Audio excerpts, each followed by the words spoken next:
Yeah, and no better way to get things started than to delve into the mind of one Matthew Archbold. Always enjoy spending some time with Matthew Archbold. Always using as fodder his incredible website, CreativeMinorityReport.com. If you don't have it bookmark that website, because you might not be able to tell from this segment that we do here on the radio, but he's kind of a funny guy too. He gets great information, but kind of entertaining along the way. Good morning, Matthew. Yes.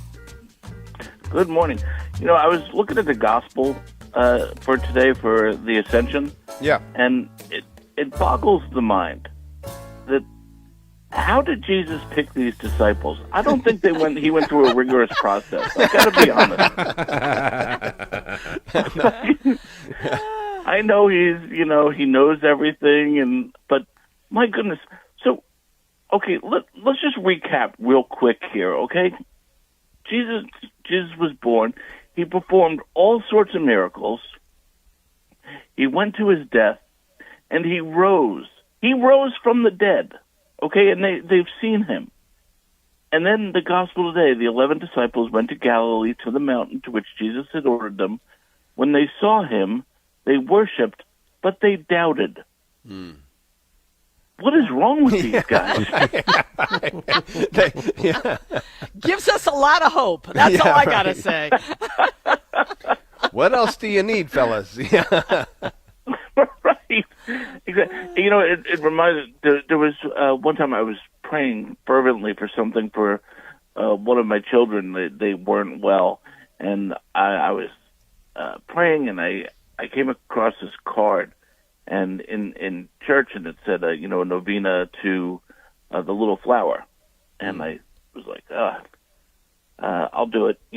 Well, why not? Add it. Sure. And it said at the bottom, at some point during this novena, during the 9 days, you will receive a flower as an answer, right? Yeah. Mm-hmm. And right. So I prayed it fervently every day among my other prayers, and at the end of the 9 days, I was like, hey, I haven't received anything, right? And I was like, what's going on here?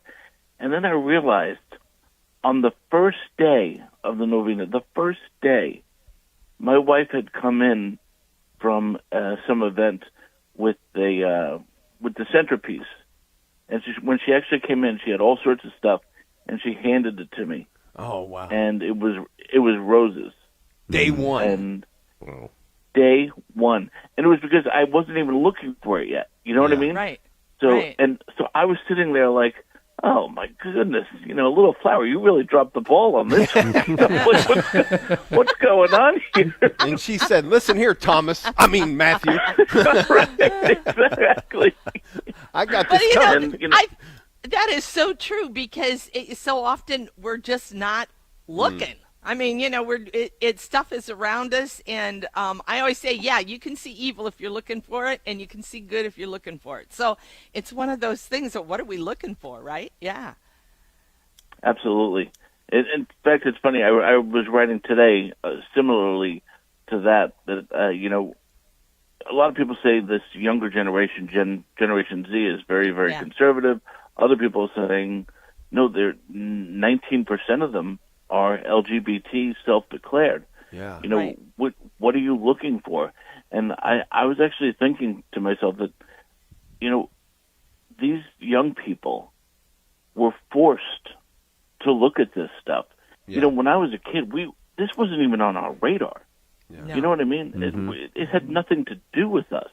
But these guys, the young people today, they get it from their teachers. They get it from the media. They hear it from politicians. They get accused of privilege, homophobia. They get so they have to think about this stuff. They have to make a stand on this stuff.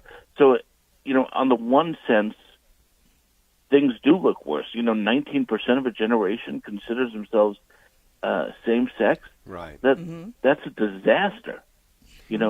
But on the other hand, you have deception so goes many back others. a while too.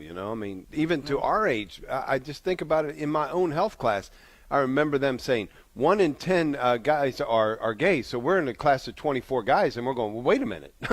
That means we have to identify which, you know, and they really, and then they told us later that was just completely made up. They finally fessed up to that. Not based on anything, just made it up. Well, that was the Kinsey stuff, which was all made up. Yeah. Right, yeah. And it just goes to show how important those formational years are, you know, for families and kids. It drives me crazy when parents say, well, they're going to have to learn about this at sometime in their life. And I'm like, yeah, but not now. This is their formational time, you know. And it's so important what we give to them during that time. And it's not, exactly what you just said. It's not just when, it's who delivers that information too. You know, that makes a big difference. You know, whether it comes from loving parents actually interested in this person's betterment, or does it come from someone pushing a narrative, an agenda that promotes some kind of socialist, utopian, secularist view of the world, rather than a loving universe created by a loving God. You know, it's a very different way to hear it. Yeah, yeah. And Pope Leo came out pretty strong on that. So. Yes, yeah. Oh my gosh, everyone's poring over everything this poor man says. Or I mean, you know, if he blinks 3 times in a row, people are like, "Wait, what does that mean? What does that mean?" It's all over if he eats New York style pizza. Forget it. Like then the whole thing just goes away. Yeah, so pray for him, as always. You know, look, I mean, as we were just saying, for some reason in Christianity, the worse it gets, the better it gets. You know, like when, you know, we see at the moment of the crucifixion, it literally cannot get worse than what's happening to Jesus, and what we know of what happened there. You know, him taking on all of our sins, it cannot be worse than that. Yet, that was the greatest moment in the history of the world. You know, that it saved us all. You know, and we see it even with the martyrs. You know, how the martyrs inspire the faith of millions. You wish that didn't happen. You know, Yeats used to call things like that a terrible beauty. You know, and it just that is what it is. It's things we didn't want to happen, but God somehow takes it and makes good out of it. And you know, that's the history of the church. You know, if you were signing up, if you were interviewing to be a disciple back in the day, and you asked about the retirement package, they'd be like, I don't know, it hasn't really come up these first 300 years. Well, the other thing, Matthew, and I think it comes out in your article on Jordan Peterson, you got to make a choice. You got to make a choice. And that's, you know, this whole idea of who Christ is and being Christian, it's not just this, you know, I'm skating through life as long as it's easy and I might pray and go to church every now and then. It's pushing us to make choices in life, and that's a good thing. Absolutely. And in fact, it really helps me because you see a guy that's so learned and has thought about, and he thinks about everything he's going to say. Whereas, you know, sometimes we're told, don't do that. You know, be a fool for Christ. And that's what I really aim to be. You know, look, I was never going to be greater than a fool, right? So I might as well be a fool for Christ. There you go. I'm joining your fan club. You know, and it is so and that's a wonderful article too, by the way, the one that Pat just pointed out, Jordan Peterson destroyed by punk atheists. And again, that's one of many articles on creativeminorityReport.com. Do yourself a favor, go visit that website, then bookmark it and visit it regularly. Thank you, Matthew Archbold, for being with us each and every Thursday. God bless you, brother, and thanks for all you do.